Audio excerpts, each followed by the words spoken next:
மங்கிய சீருடையில் சோர்வடைந்த பணியாளர் எம்மா தனது ஏப்ரனில் கையை துடைத்து மேசை 6 நெருங்கும்போது ஒரு புன்னகையை கட்டாயப்படுத்தினார்.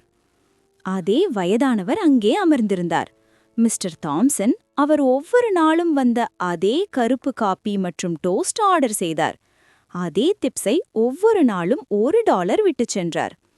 எம்மா தனிமையான பில்லை எடுக்கும்போது பெருமூச்சு விட்டார். வாடகை, அவளுடைய காலணிகளில் துளைகள் இருந்தன. $1, அதில் எதையும் மாற்றாது. இந்த முறை அவளால் தடுக்க முடியவில்லை. அவர் கதவை அடைந்ததும் அவள் பின்தொடர்ந்து விரைந்தாள். மிஸ்டர் தாம்சன், அந்த முதியவர், ஆச்சரியத்துடன் திரும்பினார். எம்மா நொறுங்கிய பில்லை நீட்டினார்.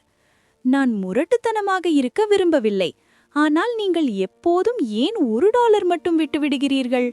ஒரு சிறிய புன்னகை. நீங்கள் கேட்பதற்காக நான் காத்திருந்தேன்.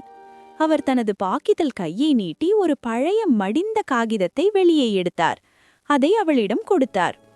எம்மா அதை திறந்தாள். அவள் மூச்சு வாங்கியது. ஒரு வங்கி அறிக்கை. அவள் கண்கள் விரிந்தன. அவளுடைய பெயருடன் கூடிய சேமிப்பு கணக்கு. ஆயிரக்கணக்கான டாலர்கள். நான் ஒவ்வொரு நாளும் சேமித்து வருகிறேன். அவர் உங்களுக்காக மெதுவாக சொன்னார். எம்மாவின் கைகள் நடுங்கின. ஏன்? மிஸ்டர் தாம்சனின் குரல் அசைந்தது. ஏனென்றால் பல ஆண்டுகளுக்கு முன்பு யாரோ எனக்காக இதை செய்தார்கள்.